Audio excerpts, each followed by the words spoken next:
খাগড়াছড়ি এলাকায় ক্ষুদ্র ঘটনাকে সাধারণত পুঁজি করে সাম্প্রদায়িক দাঙ্গার চেষ্টা করা হয় এবং এটা তাদের একটা পুরনো কৌশল। এই কৌশল অবলম্বন করেই তারা সাধারণত যে কোনো ধরনের দাঙ্গা বা অপতৎপরতার চেষ্টা করে।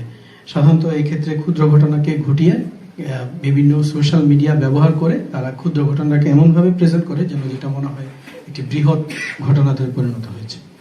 তো আসন্ন বৈশাখীতে এই ধরনের ঘটনা ঘটার একটা সম্ভাবনা থাকে।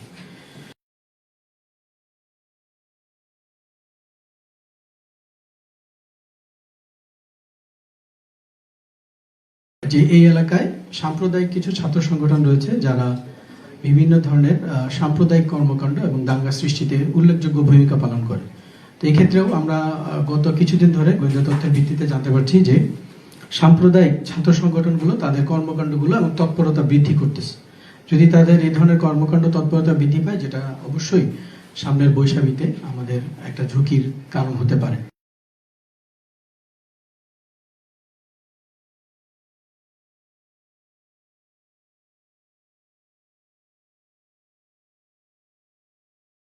জানেন যে ইউপিডিএফ এবং অন্যান্য যেগুলো আঞ্চলিক বাহিনী আছে তাদের কিন্তু নিজস্ব সোশ্যাল মিডিয়াতে প্রচুর পেজ আছে এবং ফলোয়ার আছে, যার মাধ্যমে তারা কিন্তু জনমনে প্রচুর বিভ্রান্তিমূলক তথ্য প্রচার করছে, গুজব ছড়াচ্ছে। এই ব্যাপারে আমাদেরকে সচেতন থাকতে হবে।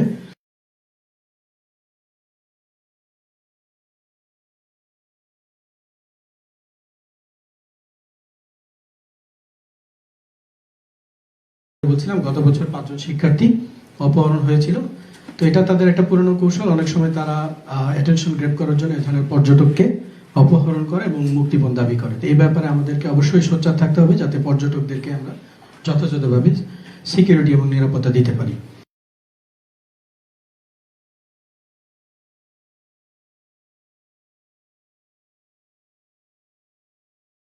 আপনারা জানেন জানালেই বর্তমানে আমরা দীর্ঘ লাইনে অপেক্ষা করে নিতে হয়। এই ক্ষেত্রে বিভিন্ন সময় কিছু আঞ্চলিক দলগুলো এটাকে ইস্যু করে তারা বিভিন্ন ধরনের সাম্প্রদায়িক দাঙ্গায় রূপান্তর করার চেষ্টা করতে পারে এবং এটা কিন্তু অব্যাহত আছে। পার্বত্য অঞ্চলে বিভিন্ন উপজাতিদের তাদের ঐতিহ্যবাহী অনেকগুলো অনুষ্ঠান এখানে পরিচালিত হয়। এই পাহাড়ের সব থেকে আকর্ষণীয় এবং সব থেকে সুন্দর এই বৈশাখী উৎসব। তো এই উৎসবকে আনন্দমুখর করার জন্য আমাদের নিরাপত্তা বাহিনীর সদস্য যারা আমরা এখানে আছি এবং বিভিন্ন সংগঠনের আপনারা যারা আপনাদের সকলের সম্মিলিত প্রচেষ্টা এবং সম্মিলিত উদ্যোগে আমি আশা করছি যে সামনের এই অনুষ্ঠান মালা যেগুলো পরিচালিত হবে, যেগুলো আয়োজিত হবে, সেগুলো সুন্দর হবে। বেসিক্যালি আমরা নিরাপত্তা কিভাবে নিশ্চিত করতে পারি, কিভাবে আমরা জননিরাপত্তা নিশ্চিত করতে পারি এবং যারা এখানে এই সুন্দর একটি অনুষ্ঠানকে যারা নস্যাৎ করার যদি কেউ কোনো প্রচেষ্টা নিয়ে থাকে বা চিন্তা ভাবনা করে থাকে, সেটা আমরা কিভাবে ব্যাহত করতে পারি, এই বিষয়গুলো নিয়ে আলোচিত হবে।